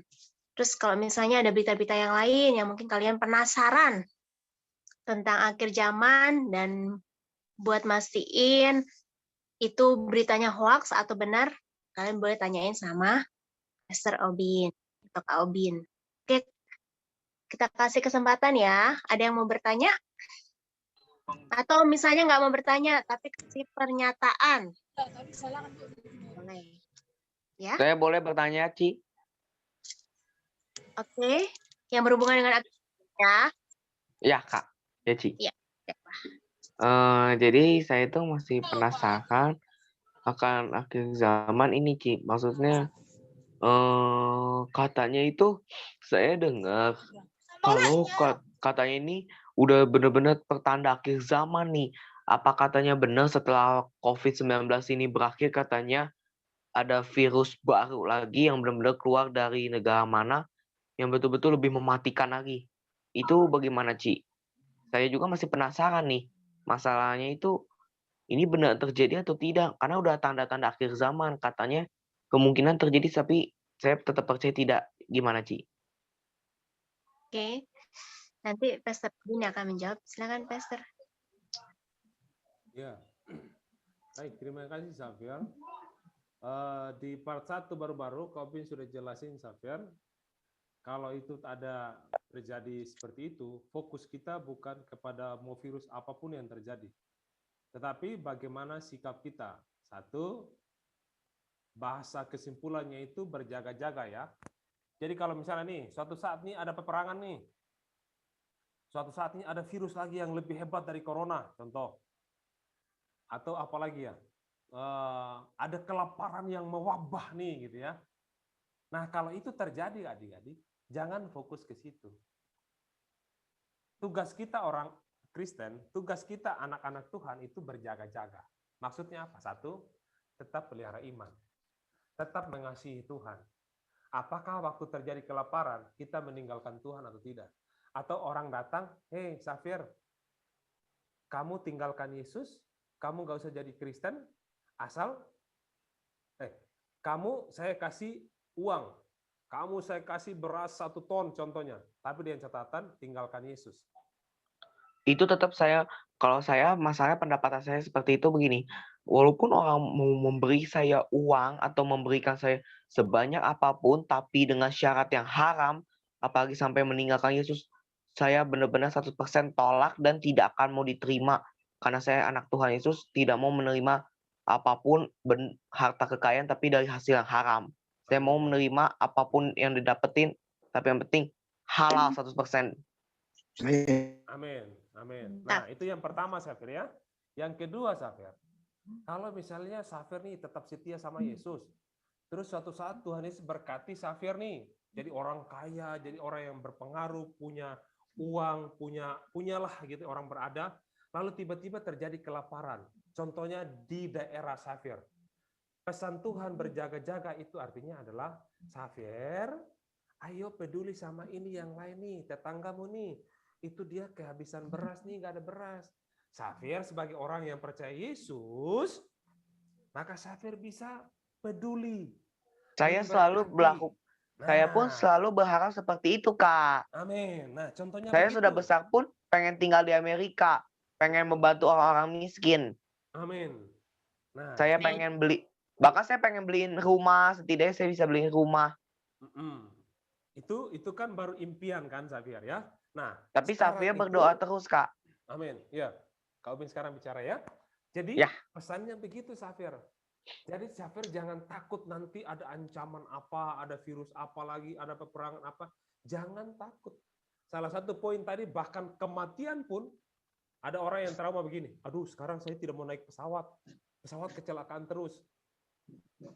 Ada orang yang trauma, aduh saya tidak mau naik kapal laut. Tenggelam. Aduh, saya tidak mau naik motor. Kecelakaan, ditabrak. Aduh, saya tidak mau keluar-keluar. Takut nanti ada ancaman, ada yang bunuh, ada yang begal. Jadi takut, jadi parno segala macam adik-adik. Dalam hidup ini adik-adik pada dasarnya tidak nyaman. Tapi yang membuat kita nyaman adik-adik, membuat kita tidak takut itu kalau kita itu apa? Itu tadi. Taruh firman itu di dahi, maksudnya ingat selalu bahwa Allah itu beserta kita. Allah itu mengasihi kita. Waktu suatu ketika mungkin kita jatuh dalam dosa, ingat firman, Allah itu mengasihi, ayo kembali kepada Tuhan. Suatu saat ketika adik-adik berkekurangan, ingat itu seperti Israel itu ada shell rose itu, ingat Allah akan memelihara adik-adik. Suatu saat adik-adik ketika jauh dari orang tua, misalnya karena kuliah, karena bekerja, atau sudah berkeluarga, tinggal dengan suami atau istri, kemudian tiba-tiba uang pas-pasan, biaya kuliah tertunda, kemudian ada sesuatu yang terjadi, ingat firman Tuhan itu. Makanya kenapa sekolah minggu itu perlu ada ayat hafalan adik-adik, bukan karena supaya kita itu kasih berat tugas adik-adik, bukan. Jadi selain adik-adik itu hebat di dalam dunia pendidikan, firman itu menjadi penting. Makanya adik-adik, anak-anak Yahudi itu kenapa pintar-pintar? Usia 12-13 tahun itu mereka sudah diperhadapkan dengan Alkitab, hukum Taurat. Mereka harus baca itu, orang tuanya ada di sampingnya. Setelah mereka baca itu, maka ayat itu mereka cium dengan jidat, kemudian mereka cium dengan bibir mereka, tanda itu mereka mengasihi. Jadi selain ada shel resh itu di kepala mereka, ada shel yet itu di tangan mereka, itu tali sembayang itu, mereka juga melakukan itu.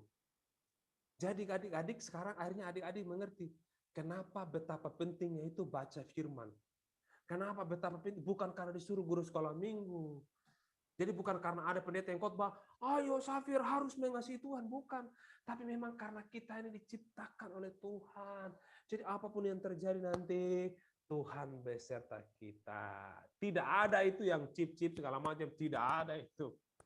Sekarang itu kita sudah pakai chip sekarang. Di HP kita itu ada chipnya, microchipnya ada. Makanya itu kita bisa buka HP kita, bisa terbuka. Ada microchipnya, ada chip yang ditanam. Cuma semakin hari itu kapasitasnya itu semakin kecil microchipnya, tetapi orang itu fungsinya semakin banyak. Itulah teknologi adik-adik. Makanya teknologi itu tinggal pilih. Teknologi itu bisa plus minus. Kalau orang itu gaptek, nggak mengikuti perkembangan, ya akan kesulitan. Tapi kalau orang itu pintar teknologi, akan bermanfaat banget. Karena teknologi itu dari tekno dan logos itu ilmu, tekno itu artinya bermanfaat, berguna. Jadi teknologi sesuatu yang berguna membuat orang itu lebih ditolong sebenarnya. Jadi jangan takut dengan teknologi, tapi harus tetap cinta Tuhan. Boleh belajar teori teknologi, tapi tetap cinta Tuhan. Tetap ingat Tuhan. Amin. Amin. Terima kasih Safir. Silakan kalau ada pertanyaan yang lain. Oke, di sini ada yang mau Sama-sama, bertanya. Kak.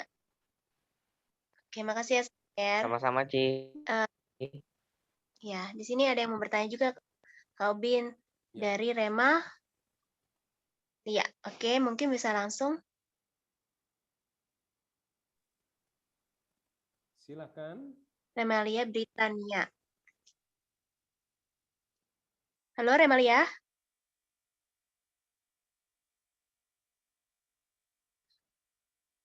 Halo. Oke, kita tunggu dulu, mungkin ada masalah di koneksinya. Oke, nih, kau, ya, halo. Halo Remalia.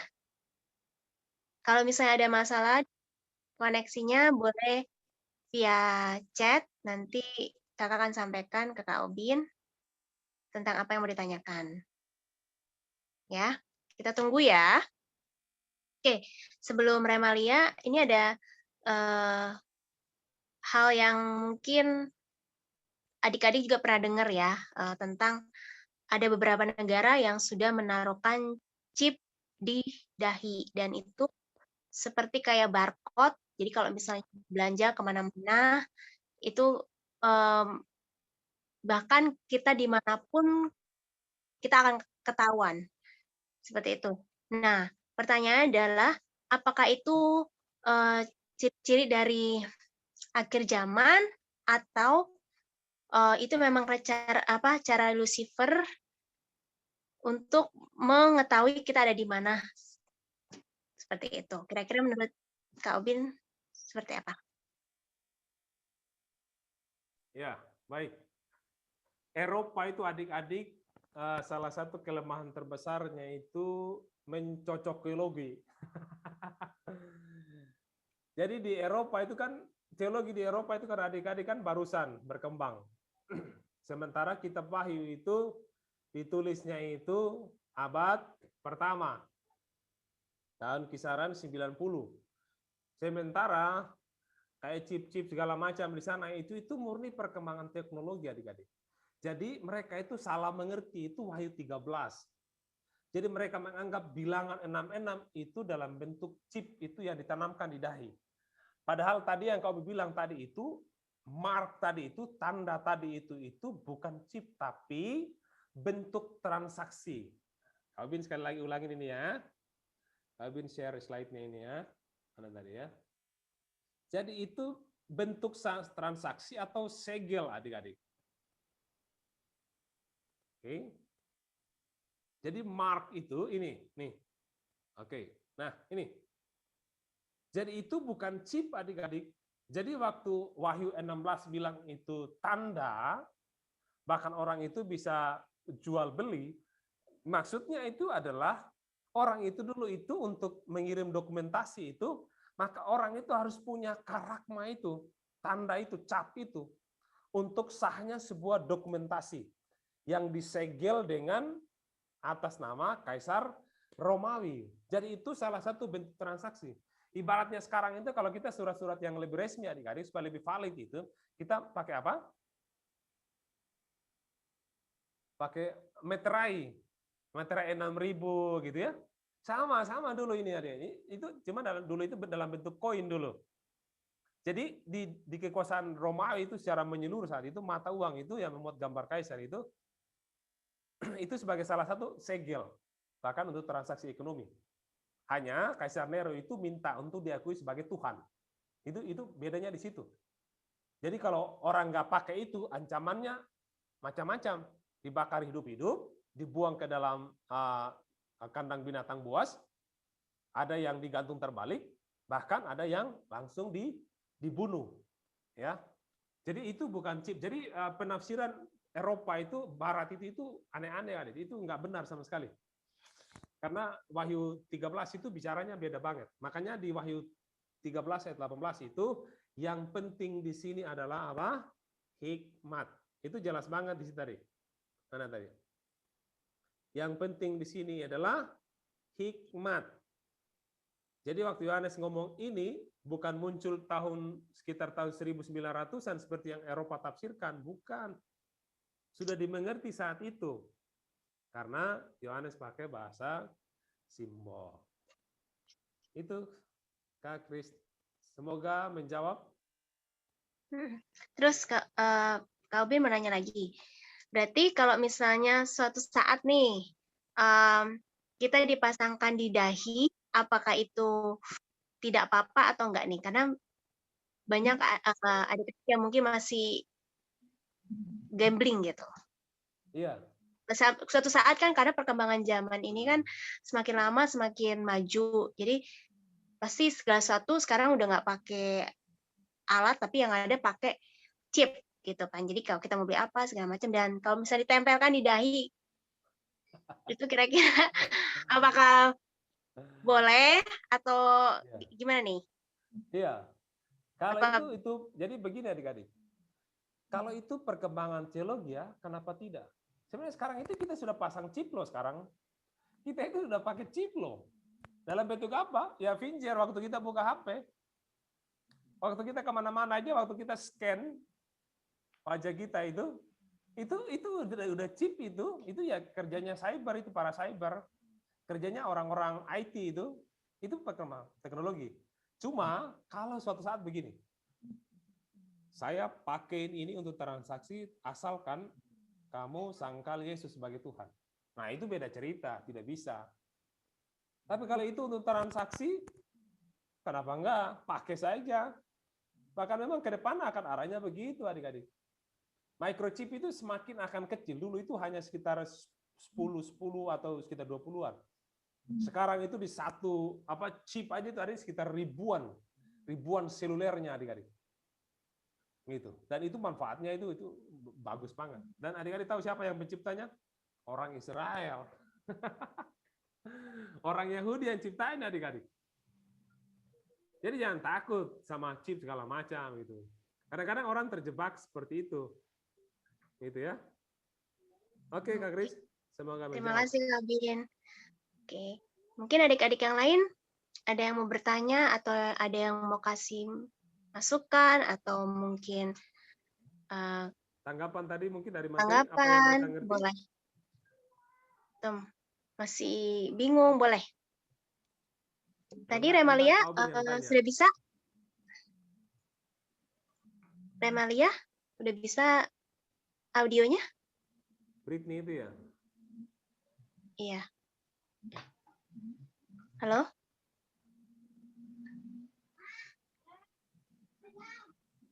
Oke, kalau nggak ada, kakak mau denger nih tanggapan kalian. Karena di sini kan apa ya, kakak sendiri dan mungkin Kak Re di sini jadi lebih tahu ya, dan kita beruntung sekali bisa mengetahui tentang apa sih itu chip. Oh, oke, nggak apa-apa. Remalia masih ada masalah di koneksi, jadi kita tunggu aja.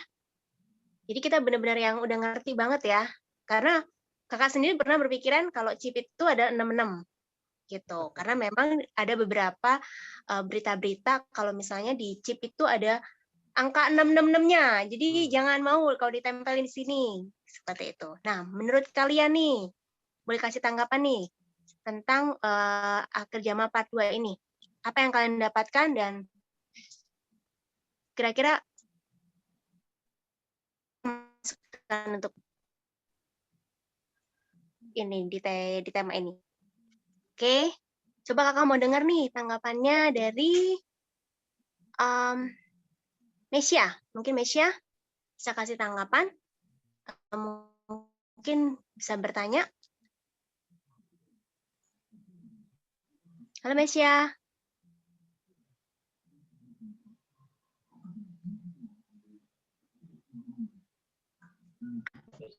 Ya. Mesya. Oke.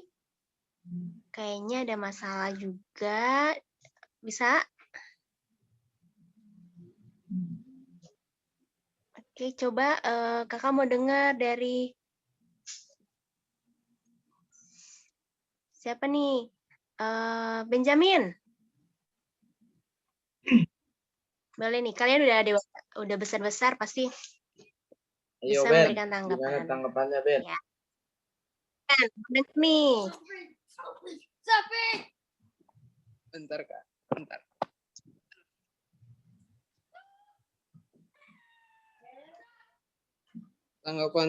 Tanggapan saya, ini benar-benar ngubah pandangan saya soal chip ini. Soalnya dulu juga saya pikir juga sama kayak Cik Christine masih apa, yang benar-benar kayak kalau kita pakai chip gitu tuh kita itu benar-benar antikris gitu, kayak benar-benar berlawanan sama firman Tuhan. Tapi dengan apa, kita sehari-hari pakai gadget aja, elektronik, handphone, terus yang lain-lain juga itu udah termasuk chip gitu. Jadi nggak ada masalah sama chip gitu kok kata saya. Nice, Benji. Oke Ben, thank you, nice, mantap Ben.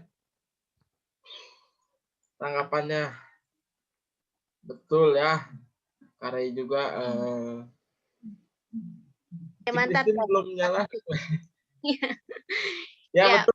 Dari Karya juga sama mindsetnya jadi berubah, karena dulu tuh ya bener kita di tangan lah 66 atau di jidat gitu ya. Tapi kan selama itu tidak ada syarat menyangkal Tuhan kan, chip itu kan merupakan perkembangan zaman juga ya, teknologi makin kesini kan ibaratnya mah makin kecil gitu, kita bisa gunain apapun gitu. Nah setelah dengar ini sih Karya bener mantep banget Kak Obin, thank you.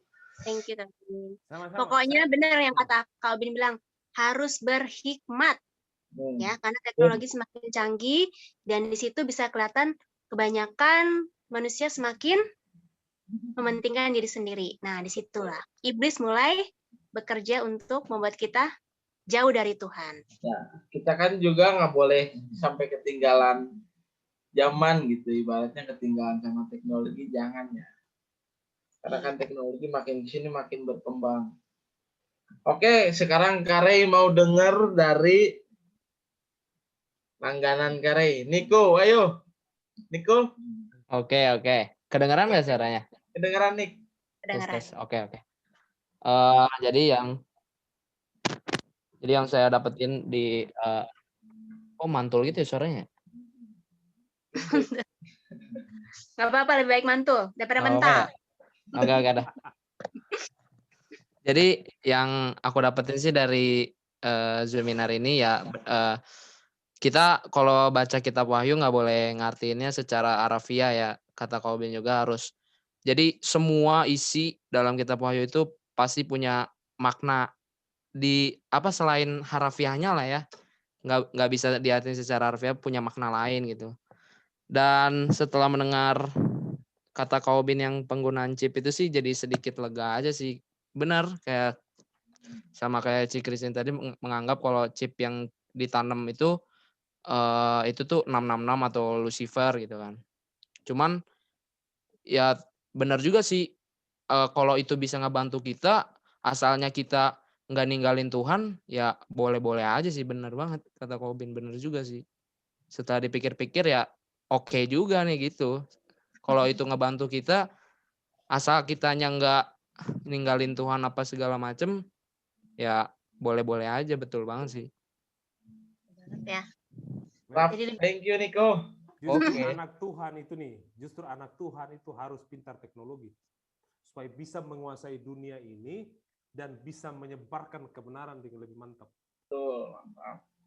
Jadi gitu. Jadi ngikutin teknologi, pintar teknologi tapi tetap takut Tuhan. Nah, itu dia ini.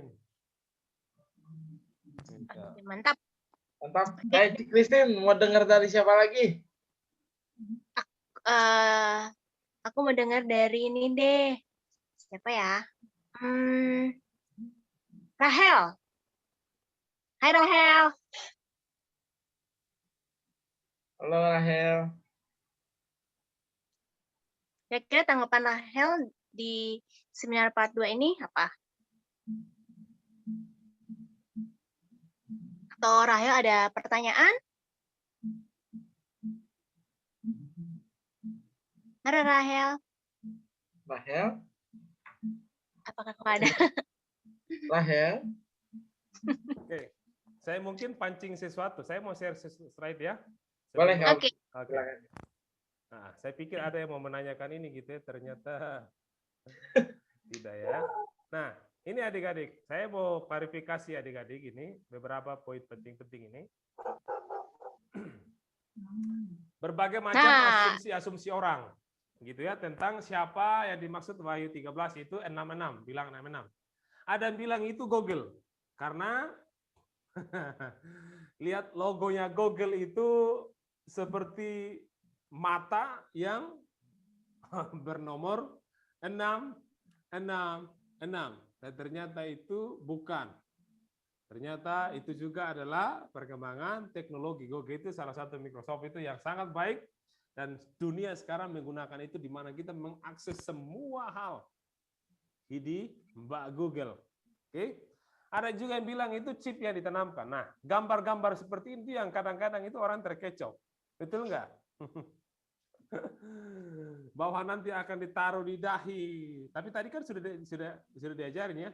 Dahi itu maksudnya itu pikiran. Jadi firman itu dihafal. Orang Yahudi ada shell, rosnya itu yang di sini 4 bilik itu. Ulangan 6, Keluaran 13 itu bahwa kasihlah Tuhan Allahmu, Allah itu esa, kemanapun engkau pergi hidup dalam ketetapannya gitu. Oke? Jadi bukan yang ditaruh di tangan, bukan. Tangan itu berbicara tentang apa? Perilaku. Jadi hidup kita itu, perilaku kita itu harus sesuai dengan firman Tuhan. Di tempat kerja, sekolah tetap jujur, jangan menyontek. Itu namanya itu di tangan dan di dahi. Ya, pikiran itu jangan diisi dengan hal-hal yang pornografi. Karena pikiran itu Tuhan ciptakan untuk hal-hal yang baik. Jangan isi hal-hal yang negatif, jangan berpikir jorok. Itu kalau ditarik sekarang gitu ya. Oke. Kemudian ada yang bilang itu begini, katanya ada agenda terselubung di balik COVID-19. Wah, akan ada penanaman chip di dahi dan di tangan, chip 666. Muncul gambar-gambar seperti ini gitu ya. Wah, macam-macam gitu adik-adik. Banyak sekali. Kemudian, nah, sekali lagi adik-adik, ini saya kasih tahu definisi buat adik-adik ini ya. Oke, biar lebih tajam, lebih jelas. Jadi menurut Allah dokter itu adik-adik, Corona itu kan memang virus yang menyerang sistem pernapasan, infeksi paru-paru hingga mematikan. Sementara chip itu menurut kamus bahasa Inggris itu seperti PIN, personal identification number. cara pembayaran menggunakan kartu kredit dengan nomor PIN. Dan kita sudah menggunakan sejak sudah lama. Bahkan kartu NIK kita itu nomor induk kependudukan kita, orang yang sudah berkeluarga, nomor kartu kakaknya itu PIN, itu chip adik-adik.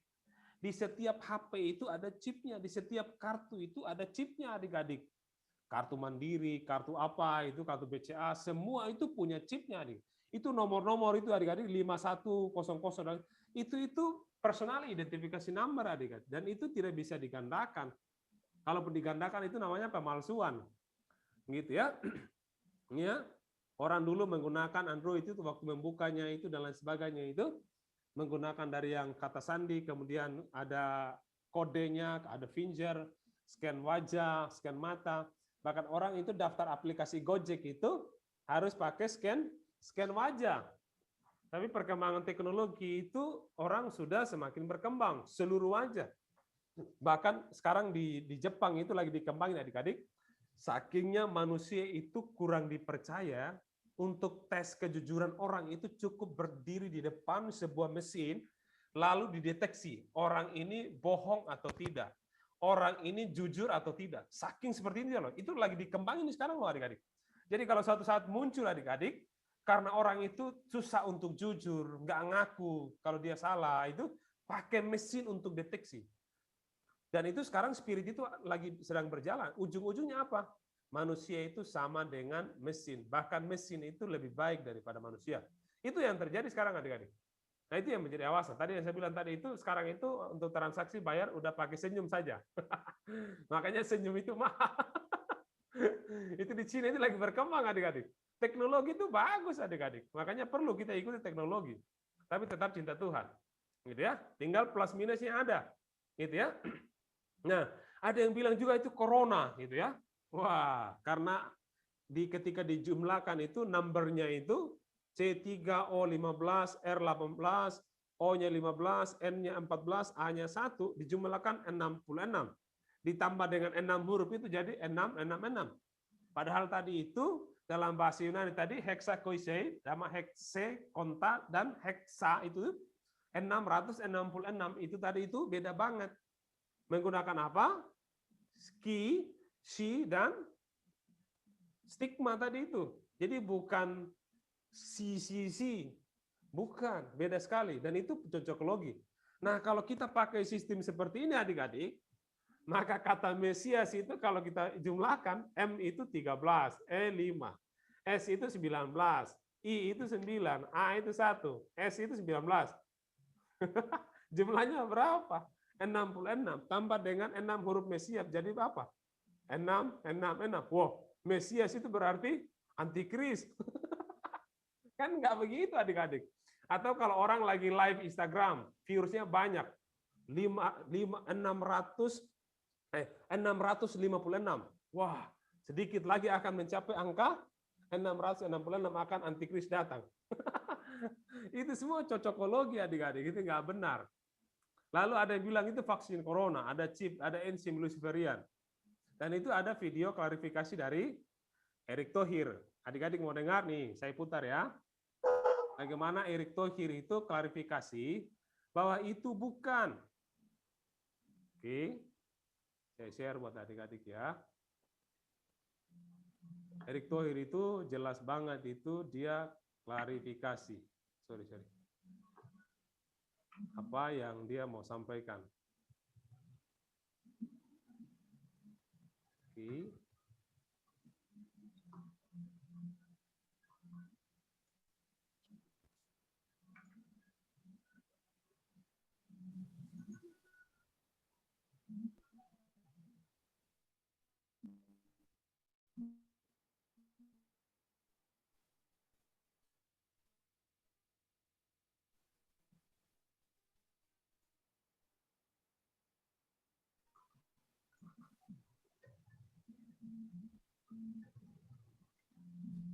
Nah, ini.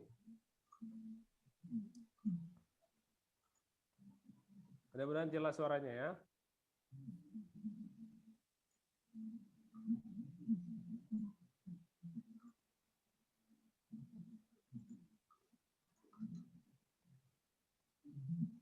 Kalau begitu saya ingin mengingatkan saja, ada Pak Erick Thohir menjelaskan soal bagaimana semua vaksin ini terdistribusi dengan baik, terdeteksi sampai di mana, itu dengan barcode. Tetapi yang terjadi, yang beredar di sosial media adalah barcode itu akan ada di vaksin sehingga kalau kita disuntik vaksin, kita akan masuk chips gitu. Oke. Itu tugasnya media sama kementeriannya Pak Joni Plate tuh, si gencar. Oke, Pak. Debunking hoax. Pak Erick, sikat saja. Itu kan sebenarnya soal pendistribusian kan barcode. Sama sekali bukan soal kalau kita divaksin kita dikasih chips kan.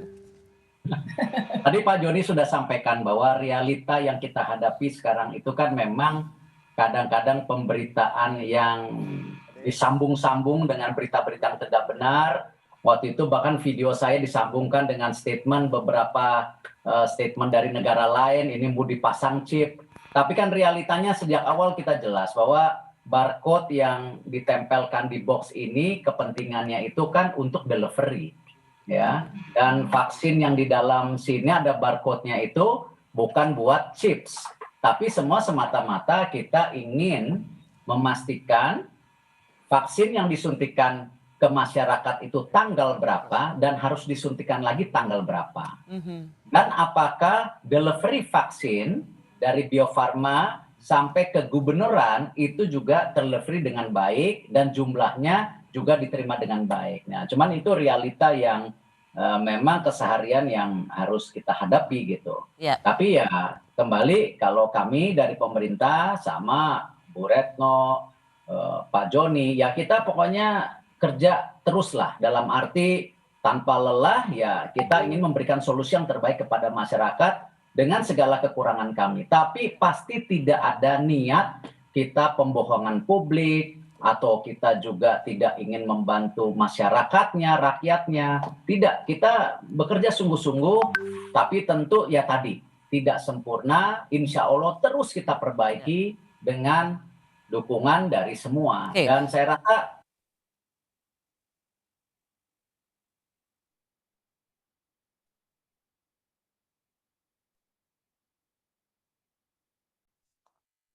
Oke, itu penjelasan Pak Erick Thohir adik-adik. Jadi tidak ada unsur chipnya di situ, jelas banget beliau sampaikan tadi itu ya. Lalu ada juga yang berpikir yang lain adik-adik. Nih, itu jelas banget tadi itu data-data ini adik-adik. Bahwa itu bukan chip ya. Ada yang bilang, wah Bill Gates ini yang merancangkan ini gitu kan. Wah, itu teori konspirasi gitu ya. Nah, adik-adik baru tahu gitu. Apakah benar Bill Gates itu pencipta virus corona? Bill Gates itu buat vaksin katanya. Kemudian ada microchip, quantum implant yang akan microchip yang ditanamkan di tubuh. Tujuannya apa? Mengontrol data manusia, katanya gitu ya. Terus Bill Gates pernah ngomong tahun 2015 di acara TED Talks. Bill Gates bicara tentang bahaya pandemi misalnya Ebola. Kemudian tahun 2016, Bill Gates itu bicara kepada calon presiden saat itu, Hillary Clinton dan Donald Trump. Dan Bill Gates sampaikan negara itu jangan hanya fokus untuk cegah perang nuklir, jangan hanya siap untuk apa senjata, tapi perlu persiapkan diri kalau terjadi pandemi. Dan faktanya adik-adik, Bill Gates dan organisasi yang dia bangun itu Melinda Gates Foundation, dia keluarkan miliaran dolar adik untuk bantu orang miskin. Untuk bantu pendidikan, kesehatan, bahkan termasuk pembuatan vaksin ini adik-adik. Jadi itu berita-berita yang beredar kemarin itu sama sekali itu adalah hoax adik-adik. Itu nggak benar sama sekali. Nah, adik-adik perlu tahu Bill Gates itu pemilik Microsoft teknologi. Ya, pernah menduduki nomor 1 orang terkaya dunia, tetapi menurut Forbes per tahun 2020 dia nomor 2, 1,6 triliun. Nomor 1 itu adalah Jeff Bezos. 1,8 triliun. Pemilik Amazon teknologi. Pemilik salah satu sekarang itu formasi Amazon sekarang itu adik-adik. Kemudian seorang saintis, analisa zaman seperti John Naisbitt. Kalau adik-adik baca buku Megatrend Asia itu, orang-orang seperti Bill Gates, John Naisbitt itu orang-orang yang mengamati adik-adik. Mengamati perkembangan dunia ini karena itu faktor-faktor perkembangan teknologi, ekologi, alam, industri, teknologi, kemudian konsumsi atau pola hidup masyarakat, kesehatan, dan lain sebagainya. Artinya orang itu menganalisa, bukan meramalkan. Ibaratnya itu seseorang yang sudah cukup lama terjun di dunia medis, kemudian dia bisa menganalisa. Bisa tidak? Bisa. Orang yang terjun di dalam dunia keuangan, lalu dia menganalisa perusahaannya, kemudian kemungkinan perusahaannya bisa kemudian berkembang atau tidak. Dia bisa analisa, tapi dia bukan meramalkan, bukan. Jadi adik-adik bedakan. Bill Gates itu bukan nabi, jelas, bukan peramal juga, tapi dia memprediksi. Itu jelas banget adik-adik ya. Bagaimana yang teori konspirasi? Ada persekolorasi yang direncanakan dengan kejahatan yang rapi, swab dibuat tidak akurat, positif terus meningkat, lalu produksi vaksin terus untuk bisnis. Itu teori konspirasi adik-adik. Orang ditato dengan sertifikat digital, bahkan berujung pada sertifikat mark, tanda enam-enam di tangan, di dahi. Itu yang terus dimainkan di berita-berita adik-adik. Kemudian dihubungkan dengan tanda enam-enam dalam kitab Wahyu sebagai penggenapan datangnya antikris. Nah, dan tadi kita sudah dengar tadi, ternyata itu bukan. Nah, pertanyaannya adalah, jadi sebenarnya siapa itu antikris? Tunggu nanti di part 3 nanti ya, siapa itu antikris. Oke, ada yang menanggapi tadi slide yang saya share tadi? Sebelum nanti di close atau ada door prize? Oke. Ada tanggapan? Mungkin satu orang lagi sebelum kita ke door prize tentang screen yang barusan di-share sama Pastor Obin.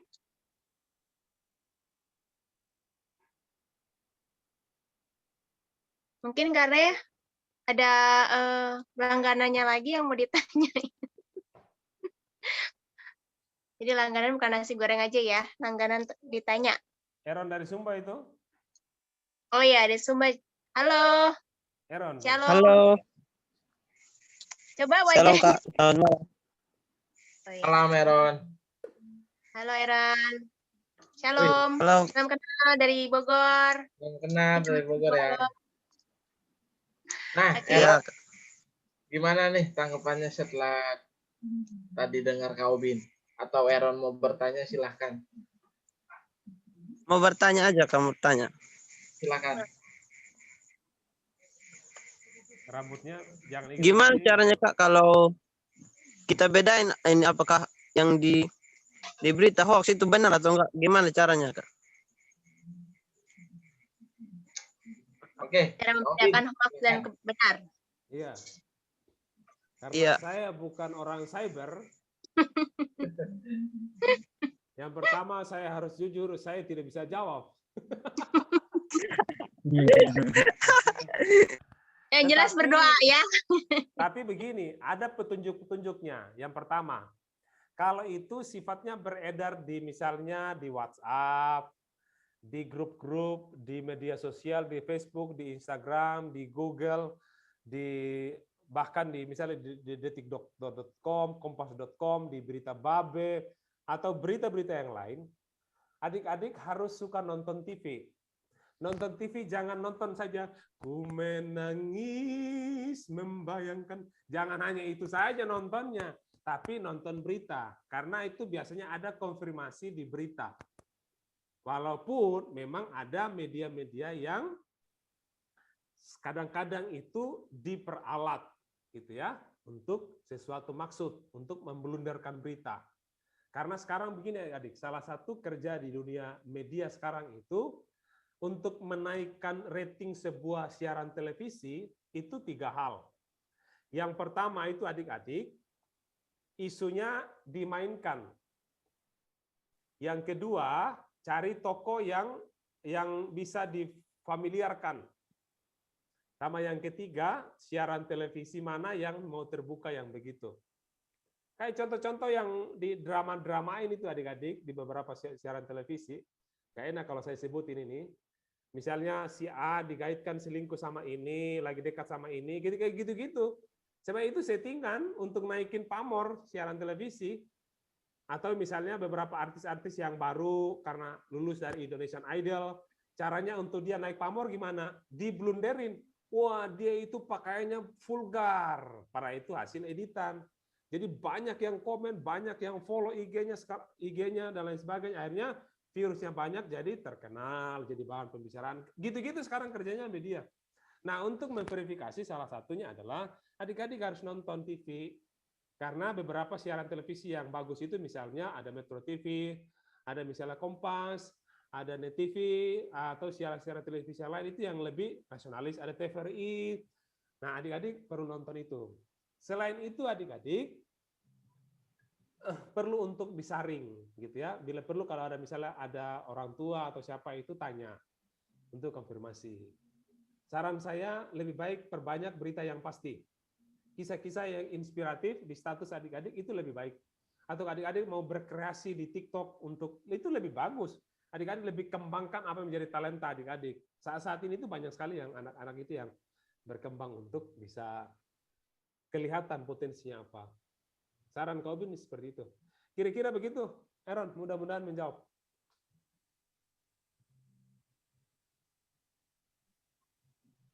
Oke, jelas banget, Kak. Makasih, Kak. Sama-sama, Aaron. Nanti kita makan babi ya.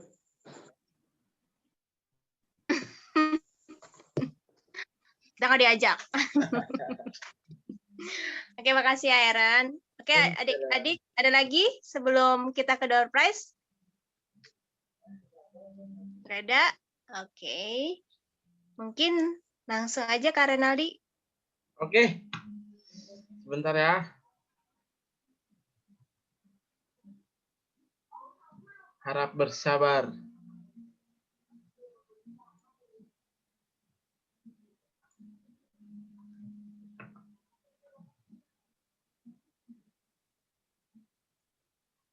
Ada berapa ini? Ada lumayan banyak ya.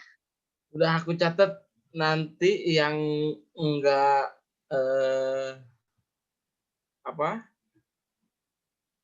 nanti kan namanya keluar kalau yang enggak ada atau enggak nyaut nanti diganti.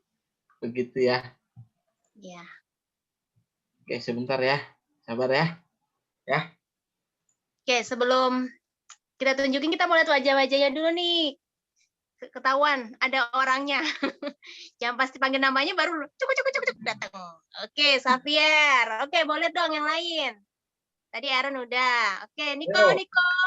Nah, kita kelihatan cantik-cantik sama gantengnya. Oke, ada. Tunjukkan mukamu. Yuk. Oke. Hai Marisa. Aduh, udah lama nih. Oke. Nah, kan gitu kelihatan. Mantap. Ya. Mantap. Yang lain ayo. Siap? Siap Kare? Capture. Bentar. Oke, bentar. Nah.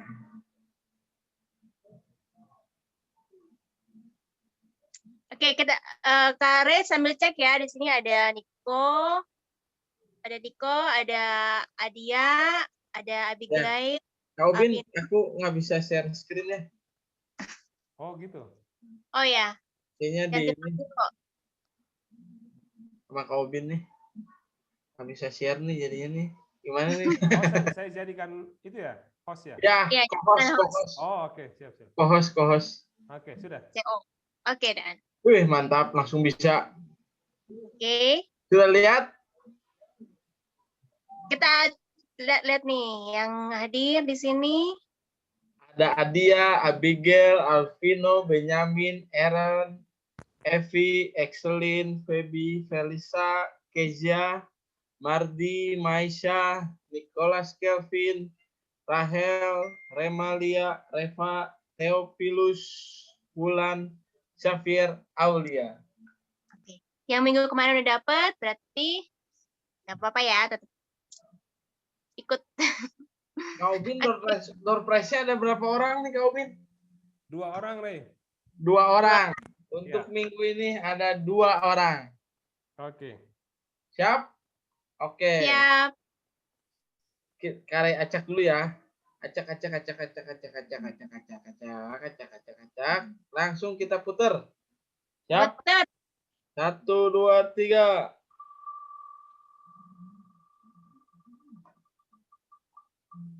Oh, Kare, bentar Kare. Tania belum.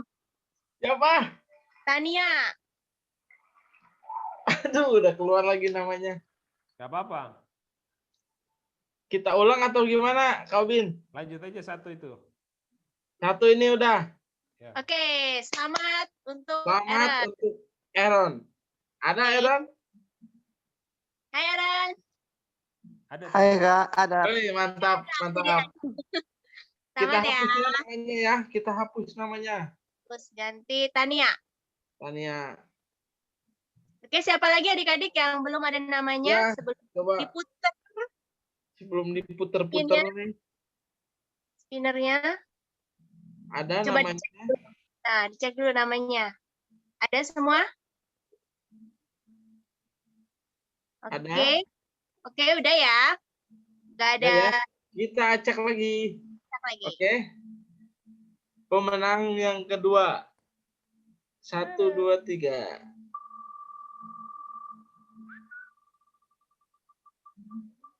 Nicholas, bukan.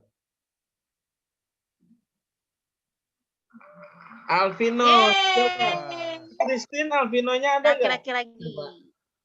Alvino. Belum. Oh ya benar. Alvinonya ada? Ada Alvinonya? Alvino. Ya. Selamat Wih. Alvino. Mana Ya. Selamat Alvinonya? ya Alvino ya. Nggak ada kali ya? Oke, di sini yang dapat door prize Alvino dan Aaron. Selamat ya. Selamat Untuk untuk yang kedua lain. pemenang. Tunggu di season berikutnya. Siapa tahu jadi pemenang. Betul. Ya. Oke, mungkin dari Kare ada yang mau disampaikan?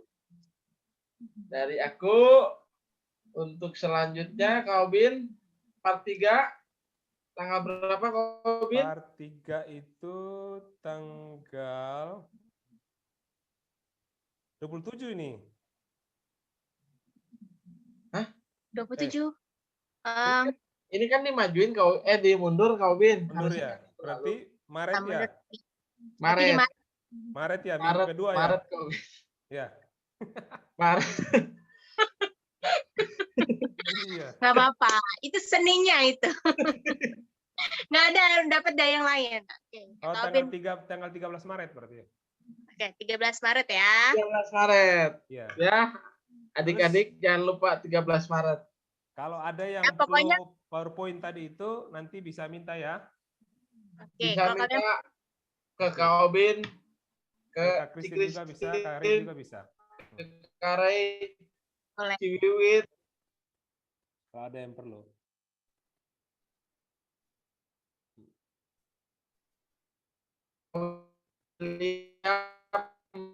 bisa silakan minta.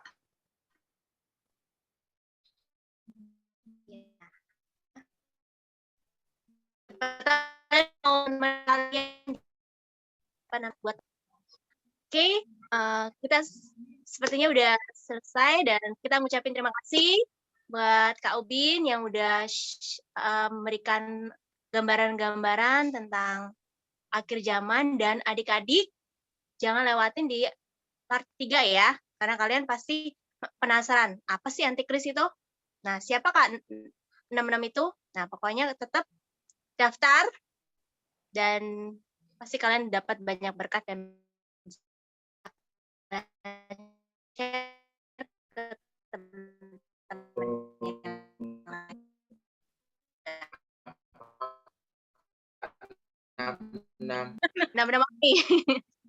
Oke, makasih banyak buat Kak Ubin. Kita tepuk tangan buat Kak Ubin yang Oke, nah sebelum kita selesai, kita mau berdoa. Ada yang mau pimpin doa kah? Atau mau ada yang Pimpin doa tuh Benji, tadi katanya Benji mau. Benji mau apa? Safiar yang mau ini? Oh, Safiar mah udah, Ci Christine. Oh, enggak, Safiar mau, Benji berdoa. Benji yang mau. Emang Benji yang mau? Boleh, atau ada yang lain? Boleh, atau itu Benji udah siap itu. Oh, Benji udah. ayo. Benji udah nyalain kamera, udah siap. Udah senyumnya udah Benji. sudah sumbernya. Oke. Oke, adik-adik. kita satu dalam doa, nanti Benji akan berdoa untuk akhir seminar ini. Dan doa buat Kak Obin juga ya, Benji ya. Supaya Tuhan berikan hikmat terus buat Kak Obin. Yep. Oke, ya kita satu dalam doa. Teman-teman, mari kita berdoa. Tuhan Yesus, terima kasih Tuhan. Tuhan sudah beri kami kesempatan untuk berkumpul Tuhan dalam malam ini Tuhan untuk menghadiri seminar Zoom kami Tuhan. Tuhan terima kasih Tuhan sudah berikan pemahaman ini melalui Kak Obin juga Tuhan. Terima kasih Tuhan sudah beri kami penjelasan Tuhan agar kami tidak perlu takut cemas akan hal-hal yang kami hadapi Tuhan ke depannya, khususnya Tuhan dalam kondisi pandemi ini dengan vaksin juga Tuhan. Terima kasih Tuhan sudah beri kami penjelasan juga Tuhan akan hal yang mungkin selama ini menjadi permasalahan kami Tuhan. Tuhan, sekarang kami juga ingin mengakhiri acara ini juga Tuhan. Tuhan berkati juga Tuhan untuk Kak Obin juga Tuhan. Biarlah Tuhan semakin memberikan hikmat juga Tuhan agar bisa memimpin lebih banyak lagi acara-acara ke depannya Tuhan. Terima kasih Tuhan berikan pemahaman juga Tuhan. Terima kasih Tuhan. Tuhan beri kami semua kesehatan yang baik Tuhan, agar kami bisa berkumpul kembali di lain waktu dengan kondisi yang sehat. Terima kasih Tuhan. Dalam nama-Mu kami sudah berdoa mengucap syukur. Haleluya. Amin. Amin. Oke adik-adik, terima kasih. Tuhan berkati. Tetap semangat dan sampai jumpa di Foto dulu. part 3. Oke, foto dulu ya. Maisha katanya mau nyanyi dulu itu. Nyalahin lagi. Foto nggak sih, Pit? Ya, kita foto. Mari tunjukkan wajah. Maisha katanya Kita fotoin semua. Oke, siap? Senyum nggak bisa. Felicia, Abigail, tuh udah. Keep smile. Nyala dulu semua dong. Felicia, tuh. Ube, Reva, Ibu. Oh, mantap. Ayo yang lain, ting-ting. Ini. Excelin. Ayo yang lain. Oke. Siap. Siapa ini yang foto, Kak Obin ya? Saya ya. 1, 2, 3. Iya, dia juga boleh foto. Aku ya, bentar. 1, 2, 3. Oke. Oke, terima kasih adik-adik. Februari ya. Jangan lupa besok ibadah. Yesus berkati. Bye. Bye. Bye. Katanya Maisha mau nyanyi dulu itu. Abigail katanya mau dance dulu. Thank you, Kak Obin. Sama. Bless you all. Aaron gimana? Babi sudah dipotong semua, Aaron? Pastor Obin, Cik Christine, Ya, Ray. Terima kasih ya. Selamat malam. Malam, Ibu Koko. Ya, malam. Mana Aaron? Sudah potong babi semua, Aaron? Kak Christine sama Kak Ye ada tunggu itu. Kak Obin kok suaranya kecil ya? Apa dia? Pakai headset Kak Obin kayaknya, kejauhan. Oh, pakai headset ya. Oh.